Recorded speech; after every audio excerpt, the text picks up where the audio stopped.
Neat paper leak కేసుపై cockroach Janata party ఇచ్చిన ఛలో parliament ఆందోళన తీవ్ర ఉద్రిక్తతకు దారితీసింది. జంతర్ మంతర్ నిరసన వేదిక దగ్గర నుంచి ఆందోళనకారులను ఖాళీ చేయించారు. అయితే సీజేపీ నేత అభిజిత్ దీప్కేను అరెస్ట్ చేయలేదని ఢిల్లీ పోలీసులు స్పష్టం చేశారు. ఘర్షణలో 50 మందికి గాయాలైనట్టు వస్తోన్న వార్తల్లో నిజం లేదని తెలిపారు.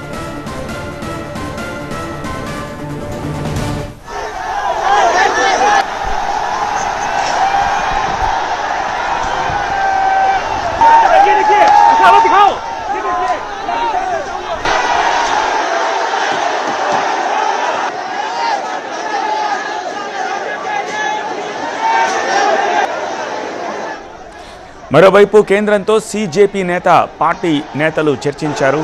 కేంద్ర మంత్రి నడ్డాతో సీజేపీ నేతలు సౌరవ్ దాస్ తదితరులు సమావేశమయ్యారు. తమ డిమాండ్లను కేంద్రం ముందుంచారు. తమ వినతిని జేపీ నడ్డా ఓపిక్గా విన్నారని సీజేపీ నేతలు తెలిపారు. సోనం వాంగ్చుక్ను వెంటనే విడుదల చేయాలని, మెరుగైన చికిత్స కోసం ఆయన్ను మేదాంత ఆసుపత్రికి తరలించాలని కోరారు.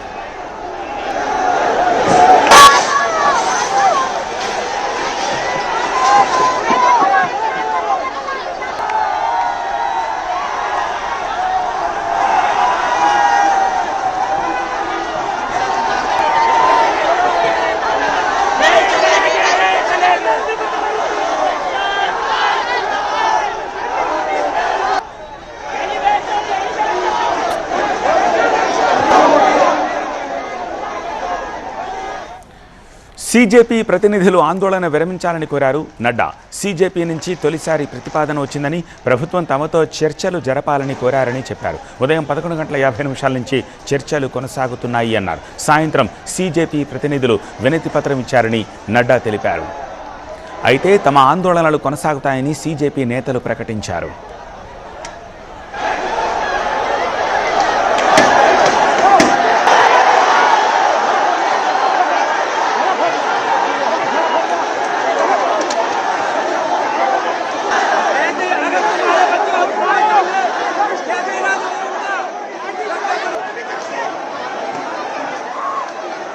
మరోవైపు పేపర్ లీకుల అంశం పార్లమెంటు ఉభయ సభలను కుదిపేసింది. కేంద్ర మంత్రి ధర్మేంద్ర ప్రధాన్ రాజీనామా చేయాలని విపక్ష ఎంపీలు నినాదాలు చేయడంతో తీవ్ర గందరగోళం నెలకొంది.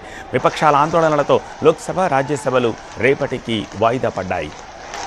సీజేపీ ఆందోళనతో దేశ రాజధాని ఢిల్లీని హై అలర్ట్లో ఉంచారు.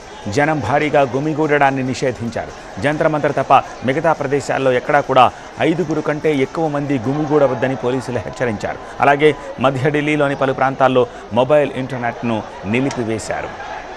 కాక్రోచ్ జనతా పార్టీతో ఢిల్లీలో పలు చోట్ల ట్రాఫిక్ స్తంభించింది. వాహనదారులు తీవ్ర ఇబ్బందులు ఎదుర్కొన్నారు.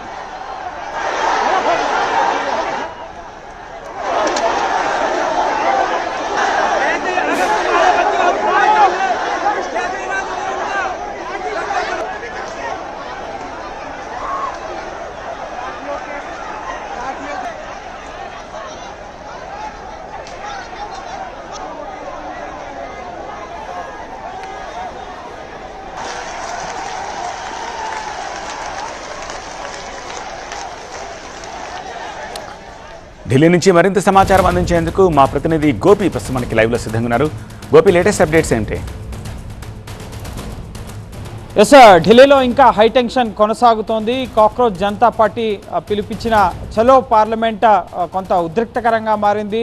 టియర్ గ్యాస్ ప్రయోగించడం, లాఠీ చార్జ్తో పాటుగా ఇటు పోలీసులు గాయపడ్డారు. అలాగే ఇటు నిరసనకారులు కూడా ముఖ్యంగా కొందరికి కాళ్ళు, చేతులు, తల కూడా పగిలిపోయిన పరిస్థితి.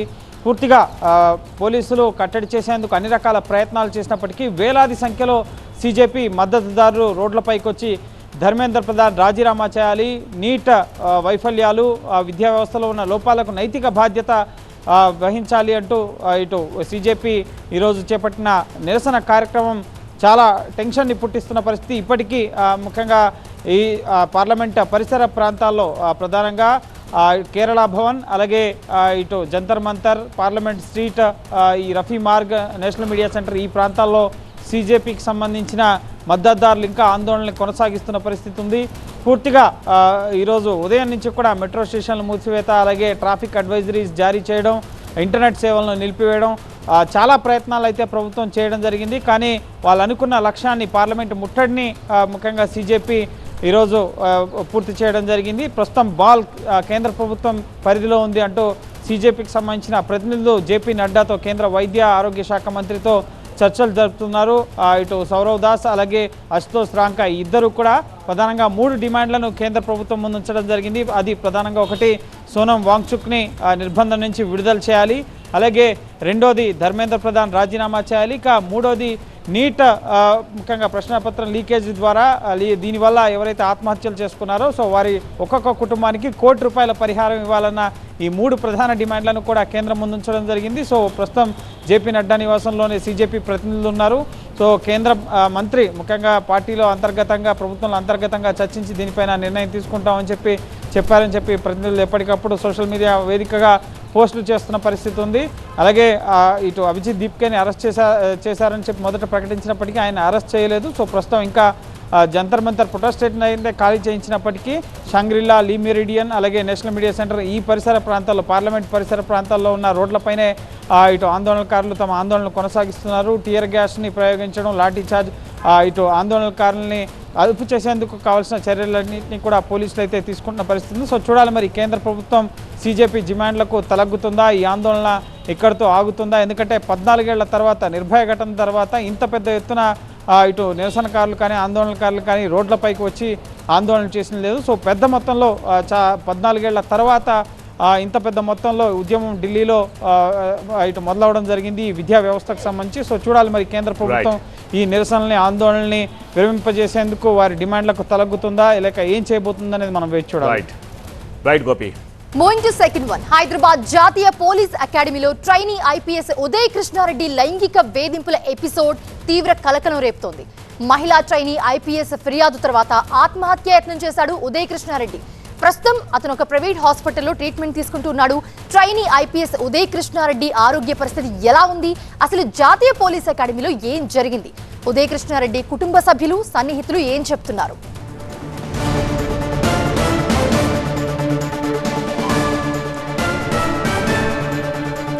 ట్రైనీ ఐపీఎస్ లైంగిక వేధింపుల కేసులో ఊహించిన ట్విస్ట్ నెలకొంది. ట్రైనీ ఐపీఎస్ ఉదయ్ కృష్ణారెడ్డి ఆత్మహత్యాయత్నం చేశాడు. మహిళా ట్రైనీ ఐపీఎస్ ని లైంగికంగా వేధించినట్లు ఆరోపణలు వెల్లువెత్తుతున్నాయి. ఇక లైంగిక వేధింపులు నిజమేనని తేల్చెప్పింది ప్రివిలేజ్ కమిటీ. ఎన్పీఏ నుంచి తాత్కాలికంగా ప్రస్తుతం సస్పెండ్ చేశారు అధికారులు. ఉదయ్ కృష్ణారెడ్డికి అత్తాపూర్ పోలీసులు నోటీసులు అందించారు. తాను తప్పు చేయలేదంటూ వాట్సాప్ స్టేటస్ పెట్టుకున్నాడు ఉదయ్ కృష్ణారెడ్డి. కావాలనే ఉదయ్ కృష్ణారెడ్డిని వేధిస్తున్నారనే సమాచారం తమకుంది అంటున్నారు ఆయన లాయర్. ఫెయిల్యూర్ రిలేషన్ తర్వాత జరుగుతున్న కక్ష సాధింపు అన్నారు. మాకు ఇది గత 1 మంత్గా చిన్న ఇష్యూ జరుగుతుంది, హెరాస్మెంట్ జరుగుతుంది నాకు అని ఒక కమ్యూనికేషన్ ద్వారా తెలిసింది. ఏదైతే ఒక రిలేషన్షిప్ ఉందో అది ఫెయిల్ అయిన తర్వాత ఒక అమ్మాయి తన వైపు ఉన్న ఏవేవైతే చట్టాలు ఉన్నాయో దాన్ని దుర్వినియోగం చేసుకొని దాన్ని అస్త్రంగా వాడుకొని ఒక స్వయం కృషితో పైకి వచ్చిన ఒక వ్యక్తిని డిఫేమ్ చేసేసి పతనం చేసే ప్రయత్నమే. అలిగేషన్స్ ఏవేవైతే ఉన్నాయో అవన్నీ ఫాల్స్ అని తెలుసు. దానికి సంబంధించిన ప్రతి ఎవిడెన్స్, చాట్స్, ఫోటోగ్రాఫ్స్, వీడియోస్ అన్నీ మన దగ్గర ఉన్నాయి. జుట్టు పట్టి లోపలికి వెళ్ళి లాక్కెళ్ళాడు, మధ్య కత్తి పెట్టినాడు, మరి రాత్రికి రాకపోతే చంపేస్తాను. ఒక పోలీస్ అకాడమీలో ఇవన్నీ పాసిబులా? అపస్మారక స్థితిలో ఉంటే హాస్పిటల్కి తీసుకొచ్చామన్నారు ఉదయ్ కృష్ణారెడ్డి సోదరుడు. అయితే అతని పరిస్థితి ఇప్పుడు నార్మల్గా ఉందన్నారు డాక్టర్. అసలు ఫ్యాక్ట్ ఏందో తెలీదు. సూసైడ్ ఐటమ్ ఎందుకు చేశారు? నిన్న ఈ సోషల్ మీడియాలో అంతా సర్క్యులేట్ చేసి ఇదంతా చేసినప్పుడు ఆయన ఎంత ప్రెజర్కి గురయ్యాడు. ఈవినింగ్ ఇట్లా స్క్రోలింగ్ వస్తుంది అని చెప్పేసి ఇదయింది. సో ఆయన వచ్చేసి ఒక దగ్గర కూర్చొని ఆ థంబ్నెయిల్స్ చూసుకుంటూ స్క్రోల్ చేసుకుంటూ కళ్ళలో నీళ్ళు పెట్టుకుంటూ బాధపడుకుంటూ ఉన్నాడు. ఆయన మంచం పక్కన ఆల్కహాల్ బాటిల్ పడిపోయి ఉందని వాళ్ళ బ్రదర్ అన్నారు. శానిటైజర్ బాటిల్ ఒక సగం బాటిల్ పక్కన పడి ఉంది అన్నారు. మేము స్టమక్ వాష్ ఇచ్చిన దాంట్లో వరకు అయితే మాకు ప్రస్తుతానికి అయితే ఏమీ అబ్నార్మల్గా ఏం కనపడలేదు. ప్రస్తుతానికి అయితే బీపీ నార్మల్గానే ఉంది, వైటల్ స్టేబుల్గానే ఉన్నాయి. కానీ ఇంకా డ్రౌజీగా ఉన్నారు ఆయన. దాని నుంచి బయటపడటానికి ఒక 24 hours టైం పడుతుంది అనుకుంటున్నాం మేము. ఒక రోజు నుంచి కొంచెం ఆల్కహాల్ తీసుకుంటూ ఉన్నారని చెప్తున్నారు వాళ్ళు.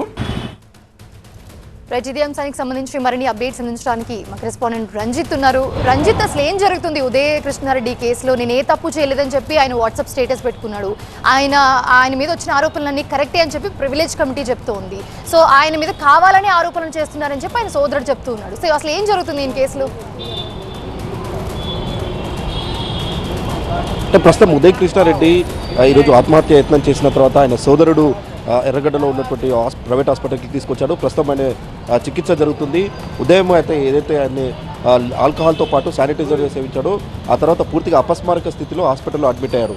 దాదాపు ఒక అరగంట పాటు సక్షన్ చేసిన తర్వాత లోపల ఉన్నటువంటి ఆ శానిటైజర్ కావచ్చు, ఆల్కహాల్ ఇదంతా కూడా బయటికి తీసిన తర్వాత అతను కొంత కాన్షియస్లోకి వచ్చాడు. ఆ తర్వాత తిరిగి అతను డిప్రెషన్లో ఉన్నాడు కాబట్టి ప్రస్తుతం అతన్ని అబ్జర్వేషన్లో ఉంచారు. రేపు ఒకసారి సైక్రాటిస్ట్తో మాట్లాడిన తర్వాత కౌన్సిలింగ్ సెషన్ పూర్తయిన తర్వాతనే తిరిగి అతన్ని డిశ్చార్జ్ చేస్తామన్నటువంటి విషయాన్ని వైద్యులు చెప్తున్నారు. మరోవైపు ఉదయ్ కృష్ణారెడ్డికి సంబంధించిన సోదరుడు కావచ్చు, ఉదయ్ కృష్ణ న్యాయవాది కూడా చెప్తున్నారు ఇదంతా కూడా ఒక 1 month నుంచి జరుగుతుంది. ఉదయ్ కృష్ణారెడ్డిని ఉద్దేశపూర్వకంగా డిఫేమ్ చేసేటువంటి ప్రయత్నంలో భాగంగానే ఇదంతా జరుగుతుందన్నటువంటి విషయాన్ని చెప్తున్నారు. మొదట రిలేషన్షిప్లో ఉన్నటువంటి మాట వాస్తవమే. ఆ తర్వాత ఎప్పుడైతే ఆమె వివాహం చేసుకున్నప్పటి నుంచి కూడా తిరిగి తనకి వేధింపులు రావడం కావచ్చు, ఆ తర్వాత స్వయంగా వాళ్ళ భర్త అతను ఉదయ్ కృష్ణారెడ్డికి ఫోన్ చేయడంతోనే తను ఎలాంటి తప్పు చేయట్లేదు, కావాలంటే ఆమెతోనే వీడియోలో చేసి పంపిస్తానన్నటువంటి విషయంలో భాగంగానే అతను వీడియో రికార్డ్ చేసి అసలు జరిగినటువంటి విషయంలో తను ఎక్కడ కూడా వేధింపులకు పాల్పడలేదు. ఈ విషయాన్నంతా కూడా తన భర్తకు చెప్పాలన్నటువంటి అంశంపైన అక్కడ వివాదం తలెత్తింది తప్ప ఎక్కడ కూడా అతను లైంగిక దాడికి పాల్పడలేదు, ఉద్దేశపూర్వకంగా ఎలాంటి ఆమెకు హాని తలపెట్టలేదు అన్నటువంటి విషయాన్ని ఇటు ఉదయ్ కృష్ణారెడ్డి సోదరుడు కావచ్చు న్యాయవాది చెప్తున్నారు. మరోవైపు ఎన్పిఏ అధికారులు మాత్రం ఇప్పటికే ప్రివిలేజ్ కమిటీ ఏదైతే బాధిత మహిళ ఇచ్చినటువంటి ఫిర్యాదు ఆధారంగా కేసు ఇంటర్నల్ ఎంక్వైరీ జరిగింది. అందులో సీసీ కెమెరా ఫుటేజ్తో పాటు ఆమెకు సంబంధించిన స్టేట్మెంట్ రికార్డ్ చేసిన తర్వాత సీసీ కెమెరా ఫుటేజ్ అనాలిసిస్ చేశారు. అక్కడ మొత్తం కూడా ప్రివిలేజ్ కమిటీ ఒక సబ్స్టాన్షియల్ ఎవిడెన్స్ అన్నింటినీ పరిశీలించిన తర్వాత అతనిపై వేటు వేసింది. ఇదే క్రమంలో శనివారం రోజు అతన్ని సస్పెండ్ చేసిన తర్వాత అతను తన సోదరుడి నివాసానికి వచ్చి అప్పటి నుండి కూడా కొంత డిప్రెషన్లో ఉన్నటువంటి విషయం చెప్తున్నారు. సో ఎప్పుడైతే ఈ మొత్తం వ్యవహారం అంతా వెలుగులోకి వచ్చిన తర్వాత, మీడియాలో వచ్చిన తర్వాత అతను తీవ్ర ఒత్తిడికి లోనే ఆత్మహత్య యత్నానికి ఒడిగట్టినట్టు మాత్రం ఇటు కుటుంబ సభ్యులు చెప్తున్నారు. మరోవైపు అత్తాపూర్ పోలీసులు కూడా జాయింట్ సిపి నేతృత్వంలో ఉన్నటువంటి బృందం ఈ కేసు దర్యాప్తు చేపడుతుంది. అతనిపై ఏదైతే తోటి ట్రైనీ ఐపీఎస్ ఇచ్చినటువంటి ఫిర్యాదునంతా కూడా ప్రస్తుతం స్టేట్మెంట్ రూపంలో రికార్డ్ చేయబోతున్నారు. ఇదే క్రమంలో ఉదయ్ కృష్ణారెడ్డికి నోటీసులు జారీ చేశారు. వారంలోపు కూడా వివరణ ఇవ్వాలంటూ. సో ఇప్పుడు అతను పూర్తిగా ఈ కండిషన్లో ఉన్నాడు కాబట్టి 2 రోజుల తర్వాత ఆయనకు సంబంధించిన స్టేట్మెంట్ రికార్డ్ చేస్తామన్నటువంటి విషయాన్ని మాత్రం అత్తాపూర్ పోలీసులు చెప్తున్నారు. ఒకవైపు ఇదంతా కూడా గతంలో ఉన్నటువంటి రిలేషన్షిప్, ఆ తర్వాత ఆమె తిరిగి అతన్ని ఇబ్బంది పెట్టడం, సో ఇవన్నీ పరిణామాలు జరిగాయి. తమకు సంబంధించిన అన్ని ఆధారాలు ఉన్నాయి. ఆధారాలన్నింటినీ కూడా తమ ప్రివిలేజ్ కమిటీతో పాటు లీగల్గా ఫైట్ చేస్తామన్నటువంటి విషయాన్ని చెప్తున్నారు. ఒకవేళ తిరిగి ఉదయ్ కృష్ణారెడ్డి ట్రైనీ ఐపీఎస్గా తిరిగి మళ్ళీ విధుల్లో చేరాలన్నా ఇప్పుడు డిఓపిటీ కానీ ఆ తర్వాత యూపీఎస్సీ నుంచి అప్రూవల్ వస్తే మాత్రమే అతను విధుల్లో చేరేటువంటి అవకాశం ఉంటే అతనిపైన వచ్చినటువంటి ఎలిగేషన్స్ అన్నీ కూడా అతను ఫేస్ చేయాల్సి ఉంటుంది. సో వీటన్నిటికీ సంబంధించిన ఎవిడెన్స్ తమ వద్ద ఉంది కాబట్టి లీగల్గా ఫైట్ చేస్తామన్నటువంటి విషయాన్ని మాత్రం ఉదయ్ కృష్ణ న్యాయవాది చెప్తున్నారు. Coming to third news, Bahadurguda భూములపై పిటిషన్ వేసినటువంటి 4 రైతులకి హైకోర్టులో ఊరట లభించింది.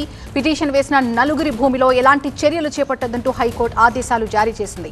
బహదూర్గూడలోని సర్వే నెంబర్ 3, 4 పరిధిలో ఉన్నటువంటి 28 ఎకరాల భూమి తమదే అంటూ 4 రైతులు హైకోర్టులో లంచ్ మోషన్ పిటిషన్ ని దాఖలు చేశారు. ఆ భూములకు రైతుల దగ్గర పట్టాలున్నాయని పిటిషనర్స్ తరపు రఘునాథ్ వాదనలు వినిపించారు. ప్రభుత్వం తరపున వాదనలు వినిపించిన advocate general Sudarshan Reddy survey number 28, 62లో ఉన్నటువంటి ప్రభుత్వ భూమికే ఫెన్సింగ్ వేశామని కోర్టు దృష్టికి తీసుకొచ్చారు. పిటిషనర్స్ చెప్తున్న సర్వే నెంబర్ 3, 5 భూమి జోలికి వెళ్లలేదని వివరించారు. అంతేకాదు కొన్ని భూములు రైతులవి కాదని, రైతులు చూపిస్తున్నటువంటి పాస్ బుక్స్ లో అధికారుల సైన్స్ లేవన్నారు. ఇక ఇరువురు వాదన విన్నటువంటి హైకోర్టు ఆ భూమిలో తదుపరి చర్యలు చేపట్టవద్దంటూ ఆదేశించింది. అంతేకాకుండా పిటిషనర్స్ల భూమిలో ఎలాంటి ఫెన్సింగ్ వేయొద్దని అధికారులకు సూచించింది. కోర్టు ఆదేశాలతో 4 రైతులకి హైకోర్టులో ఊరట లభించింది.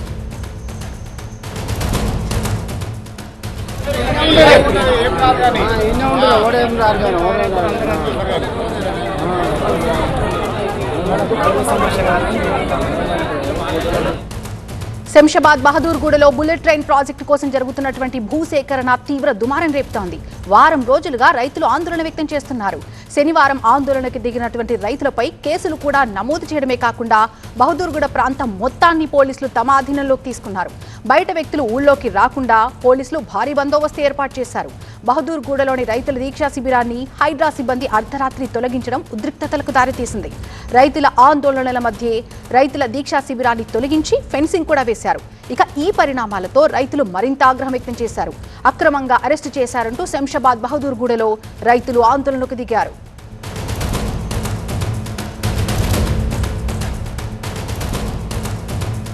పూర్తి అప్డేట్స్ అందించడానికి మా ప్రిన్సిపల్ కరెస్పాండెంట్ ప్రణీత లైవ్ లో సిద్ధంగా ఉన్నారు. ప్రణీత, హైకోర్టు ఇచ్చినటువంటి ఈ తీర్పు ఆ పిటిషన్ వేసినటువంటి 4 రైతులకి వర్తిస్తుందా, అందరికీ వర్తిస్తుందా? And next government plan of action ఏ విధంగా ఉండబోతుంది? అయితే ఈ 4 రైతుల బాటలోనే రిమైనింగ్ రైతులు కూడా కోర్టుకి వస్తారు అనేటువంటి అభిప్రాయాన్ని అయితే ఇక్కడ ఉన్నటువంటి లాయర్స్ చెప్తున్నారు. ఎందుకంటే ఇప్పుడు పిటిషన్ వేసినటువంటి రైతులు కూడా తమ సర్వే నెంబర్స్ ఏదైతే 3 and 4 ఉందో ఆ 3 and 4లో కూడా అక్కడికి వచ్చినటువంటి హైడ్రా అధికారులు అక్కడ సైతం ఫెన్సింగ్ని వేశారు. సో అందుకే తాము హైకోర్టును ఆశ్రయించామని చెప్పేసి వాళ్ళ అడ్వకేట్ చెప్పుకుంటూ వచ్చారు. సో ఇప్పుడు ఆ 3 and 4 సర్వేకి ఎట్లాంటి పట్టా పాస్బుక్లలో అధికారులకు సంబంధించిన సిగ్నేచర్స్ లేవు అనేటువంటి అంశాన్ని అడ్వకేట్ జనరల్ వాదన వినిపించారు. సో ఇరువురి వాదనలు కూడా కన్సిడరేషన్లోకి తీసుకున్న తర్వాత సో ఈ 3 and 4 గవర్నమెంట్ ల్యాండ్స్ కాదు కాబట్టి అక్కడ ఎలాంటి ఫెన్సింగ్ని కానీ తదుపరి ఎలాంటి చర్యలు ఈ 3 and 4 సర్వేలలో చేపట్టవద్దు అంటూ కూడా హైకోర్టు ఆదేశాలు జారీ చేసింది.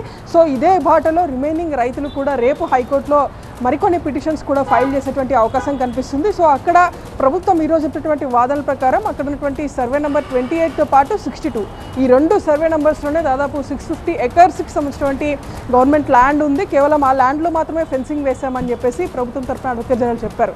సో దాంట్లో కాకుండా రిమైనింగ్ సర్వేలలో సైతం ఫెన్సింగ్ వేశారు అనేటువంటిది అక్కడ ఉన్నటువంటి రైతులు ఆరోపిస్తున్నటువంటి వర్షన్.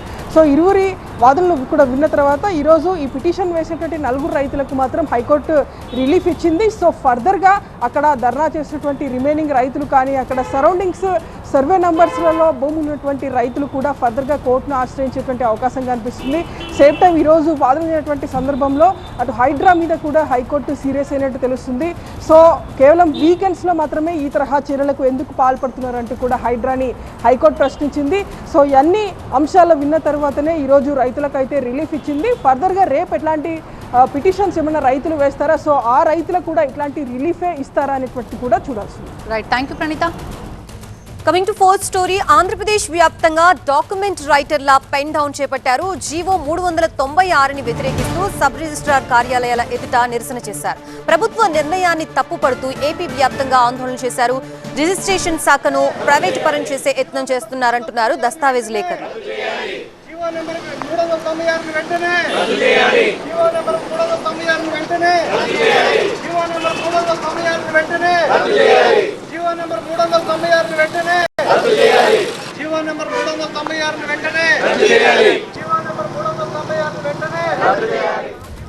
ఆంధ్రప్రదేశ్లో డాక్యుమెంట్ రైటర్లు పెన్ డౌన్ చేపట్టారు. జీవో 396ని రద్దు చేయాలంటూ రాష్ట్ర వ్యాప్తంగా నిరసనకు దిగారు. పబ్లిక్ ప్రైవేటు భాగస్వామ్య పద్ధతిలో రిజిస్ట్రేషన్ సేవా కార్యక్రమాలను ఏర్పాటు చేయాలన్న ప్రభుత్వ నిర్ణయం సరికాదంటూ ఆందోళన చేపట్టారు.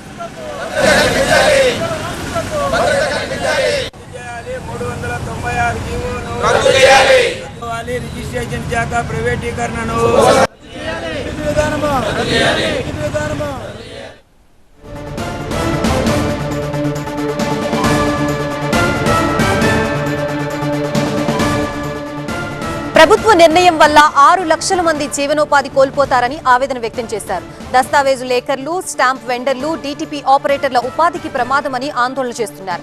రిజిస్ట్రేషన్ శాఖలో అవినీతి ఉంటే మరో మార్గం ఆలోచించాలని వినతి పత్రం ఇచ్చారు. ఈ నెల 30 వరకు పెన్ డౌన్ కొనసాగుతామని దస్తావేజు లేఖర్లు తెలిపారు. దస్తావేజు లేఖర్ల పెన్ డౌన్ తో ఏపీ వ్యాప్తంగా రిజిస్ట్రేషన్లకి తీవ్ర అంతరాయం కలుగుతోంది. తమ ఉపాధికి విఘాతం కలుగుతుందని వెంటనే ప్రభుత్వం తమ నిర్ణయాన్ని వెనక్కి తీసుకోవాలని డాక్యుమెంట్ రైటర్లు డిమాండ్ చేస్తున్నారు. దస్తావేజు లేఖర్ల సంక్షేమ సంఘం ఆధ్వర్యంలో అన్ని జిల్లాల సబ్ రిజిస్ట్రార్ కార్యాలయాల ఎదుట నిరసన ప్రదర్శనలకు దిగారు. ప్రభుత్వం ఏ చట్టబద్ధత కల్పించకపోయినా తాము సెల్ఫ్ ఎంప్లాయ్మెంట్ గా జీవనోపాధి పొందుతున్నామని అన్నారు. ప్రైవేట్ వ్యక్తులు పెట్టుకున్నటువంటి క్లర్క్లో సమాధానం చెప్పరు కదా. లేఖరైతే స్థానికంగా ఉండి పబ్లిక్తో రిలేషన్ పెట్టుకుని సమాధానం చెప్తాడు. తర్వాత తెలియని వ్యక్తులకి డాక్యుమెంట్ రాసినట్టయితే అది ఖచ్చితంగా మోసానికి గురయ్యే అవకాశం ఉంది. ప్రజలు వీటిలన్నింటినీ ప్రభుత్వం ఆలోచించి ఈ లేఖర్ల వ్యవస్థను తీయకూడదని, ఈ లేఖర్ల వ్యవస్థ యొక్క ఉపాధి పోగొట్టొద్దని, ఎట్టి పరిస్థితుల్లోనూ కూడా ప్రైవేటీకరణ చేయొద్దని మేము ప్రభుత్వాన్ని కోరుతున్నాం. ఒకవేళ చేస్తే మాకంటే నష్టపోయేది ప్రభుత్వమే నష్టపోద్ది. జీవో 396 వల్ల రిజిస్ట్రేషన్ శాఖ ప్రైవేటు పరం అయ్యే అవకాశం ఉండటంతో తాము ఉపాధిని కోల్పోయే ప్రమాదం ఉందని ఆందోళన వ్యక్తం చేశారు. తాము దళారులం కాదని ప్రజలకి జవాబుదారులు అన్నారు రైటర్లు. జీవోని వెనక్కి తీసుకోకపోతే ఆందోళనని మరింత ఉధృతం చేస్తామన్నారు రైటర్లు. జీవో నెంబర్ 396 వెంటనే జీవో నెంబర్ 396 వెంటనే జీవో నెంబర్ 396 వెంటనే. అయితే ఏపీ ప్రభుత్వం మాత్రం సబ్ రిజిస్ట్రార్ ఆఫీసుల ప్రైవేటీకరణ ఉండదని భరోసా ఇస్తోంది. సేవల్ని మరింత సులభతరం చేసేందుకే జీవో 396ని తెచ్చామని చెప్తోంది. అలాగే డాక్యుమెంట్ రైటర్ల ఉపాధికి కూడా ఎలాంటి ఇబ్బంది ఉండదని చెప్తోంది. ఇదే అంశానికి సంబంధించి మనకి పూర్తి అప్డేట్స్ అందించడానికి మా ప్రతినిధి శివకుమార్ సిద్ధంగా ఉన్నారు. శివకుమార్, ఏంటి అసలు ఈ జీవో 396 డాక్యుమెంట్ రైటర్ల డిమాండ్స్ ఏంటి, ప్రభుత్వం వర్షన్ ఏంటి? రాష్ట్ర వ్యాప్తంగా కూడా డాక్యుమెంట్ రైటర్ల ఆందోళనలు అయితే ఉధృతం కానున్నాయని చెప్పుకోవచ్చు. ప్రభుత్వం ఇటీవల ఆర్ఎస్కే సెంటర్లను ఏర్పాటు చేయాలని చెప్పని ఒక జీవో విడుదల చేసింది. అంటే ఒక జిల్లాలో ఒక రిజిస్ట్రేషన్ కార్యాలయమే ఉండాలనే ఉద్దేశంతో, అంటే అవినీతిని అరికట్టే దిశగా అయితే ప్రభుత్వం ఇప్పుడు టెక్నాలజీని ఉపయోగించుకొని ఒక నూతన విధానాన్ని తీసుకురావాలనే ఉద్దేశంతో రాష్ట్ర ప్రభుత్వం అయితే ఒక జీవోను విడుదల చేసింది. దీన్ని వ్యతిరేకిస్తూ రాష్ట్ర వ్యాప్తంగా 3 లక్షల పైన డాక్యుమెంటరీ రైటర్లు ఇవాళ ఆందోళన చేస్తూ ఉన్నారు. ప్రతి జిల్లాలో ఉన్నటువంటి రిజిస్టర్ ఆఫీసుల ఎదుటే కూడా వాళ్ళు ఉదయం నుంచి కూడా ఆందోళన తెలియజేస్తూ ఉన్నటువంటి పరిస్థితి ప్రస్తుతం మనం విజువల్స్లో కూడా చూస్తూ ఉన్నాం. ఆర్ఎస్కే సెంటర్లకు వ్యతిరేకంగా నినాదాలు చేస్తూ రాష్ట్ర ప్రభుత్వం ఇచ్చినటువంటి జీవోను వెంటనే ఉపసంహరించుకోవాలని డాక్యుమెంట్ రైటర్లు అయితే ఆందోళన తెలియచేస్తూ ఉన్నటువంటి పరిస్థితి. అయితే ఇది అంతా కూడా ఇప్పుడు ప్రభుత్వం నూతన విధానం ఏదైతే మార్పులు తీసుకురావాలనుకుంటుందో అదంతా కూడా ఒక పాస్పోర్టు సేవా కేంద్రం తరహాలోనే ఈ యొక్క రిజిస్ట్రేషన్ సేవలు తీసుకురావాలని చెప్పని రాష్ట్ర ప్రభుత్వం భావిస్తూ ఉంది. అయితే ప్రభుత్వం ఇప్పుడు ఏదైతే కొత్త విధానం తీసుకురావాలనుకుంటుందో ఆ విధానం వల్ల ప్రజలు నష్టపోతారు, మోసాలు జరిగే అవకాశాలు ఉంది. దీనివల్ల డాక్యుమెంట్ వృత్తిని నమ్ముకొని ఎన్నో కుటుంబాలు జీవిస్తూ ఉన్నాయి. వారందరికీ కూడా ఉపాధి పోయే అవకాశాలు ఉన్నట్లుగా డాక్యుమెంట్ రైటర్లు అయితే ఆందోళన వ్యక్తం చేస్తూ ఉన్నారు. ఇప్పటికే సీఎం చంద్రబాబు ఇదే అంశానికి సంబంధించి స్పందించి వారికి భరోసా ఇచ్చే ప్రయత్నం చేసినప్పటికీ కూడా కొంత వాళ్ళలో కొన్ని అనుమానాలు, ఆందోళన వ్యక్తమవుతూ ఉన్నటువంటి పరిస్థితి. జీవో నెంబర్ 396ను ఎట్టి పరిస్థితుల్లో అమలు చేయకుండా దాన్ని రద్దు చేయాలని చెప్పని వీళ్ళు ప్రధానంగా డిమాండ్ చేస్తున్నటువంటి పరిస్థితి అయితే కనపడుతుంది. Over to studio. Right, thank you Sivakumar. ఘటన ఏపీ రాజకీయాల్లో సెగలు పుట్టిస్తోంది. తెర మీదకు వచ్చిన మహిళా భద్రతా అంశం పాలక ప్రతిపక్షాల మధ్య మంటలు పుట్టిస్తోంది.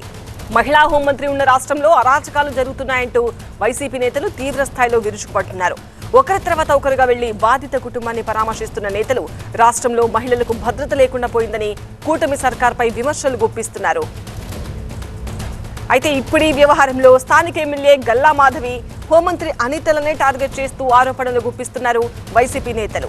ఈ ఘటనకు స్థానిక ఎమ్మెల్యేని బాధ్యత వహించాలంటున్నారు అంబటి రాంబాబు. అయితే నిరాధార ఆరోపణలు చేయడం సరికాదు అంటున్నారు ఎమ్మెల్యే గల్లా మాధవి. ఒక మహిళా నాయకురాలపై ఇలాంటి వ్యాఖ్యలు చేస్తే రాష్ట్రంలోని మహిళలు రాళ్లతో కొడతారని హెచ్చరించారు.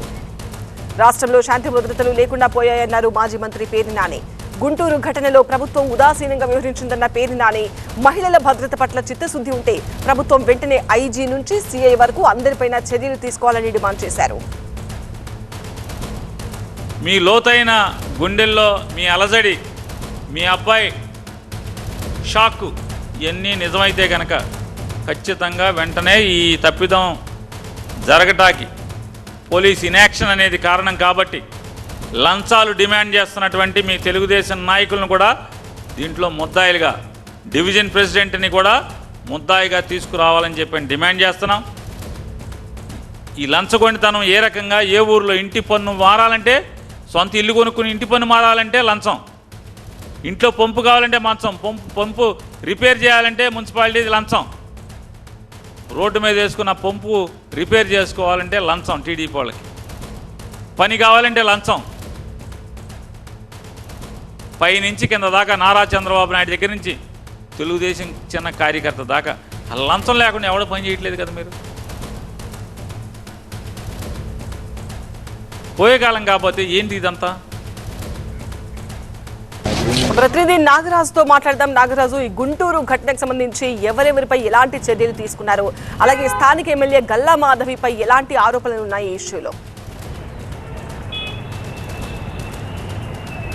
కృష్ణబాబు కాలంలో మహిళలను వివస్త్రణ చేసి దాడి చేసిన ఘటనలో ఇప్పటికే 9 మందిని అయితే అరెస్ట్ చేయడం జరిగింది. ఆ 9 మందిలో ఎవరైతే ప్రధాన నిందితుడిగా ఆ వార్డు సెక్రటరీగా ఉన్నాడో మల్లెల మూర్తిని కూడా A1 కిందనే అరెస్ట్ చేయడం జరిగింది. ఇప్పటికే వీళ్ళందరినీ కూడా రిమాండ్కి కూడా పంపించడం జరిగింది. అయితే వైసీపీ మాత్రం విమర్శల జోరు పెంచింది. ఈ రోజు ముఖ్యంగా మహిళా నేతలు, వైసీపీకి సంబంధించిన మహిళా నేతలు విడుదల రజని, వరద కళ్యాణి, గుంటూరు అర్బన్ అధ్యక్షురాలు నూరి ఫాతిమాతో సహా ముఖ్యమైన నేతలంతా కూడా ఇవాళ బాధిత కుటుంబాన్ని పరామర్శించి అక్కడ కూడా మాట్లాడటం జరిగింది. ప్రధానంగా వాళ్ళ ఆరోపణలన్నీ కూడా గుంటూరు వెస్ట్ ఎమ్మెల్యే గల్లా మాధవ్ పైనే చేస్తూ ఉన్నారు. మాధవి కావాలని కూడా ఇరు వర్గాల మధ్య ఒక రాజీ ప్రయత్నం చేశారు. ఆ ప్రయత్నం చేసినందువల్లే దాదాపు 3 రోజులు కూడా కేసు నమోదు చేయకపోవడానికి కారణం, మొదట ఎప్పుడైతే మూర్తి బాధితురాల మీద దాడి చేశాడో ఆ దాడి చేసిన వెంటనే బాధితురాలు పోలీస్ స్టేషన్కి వెళ్ళింది.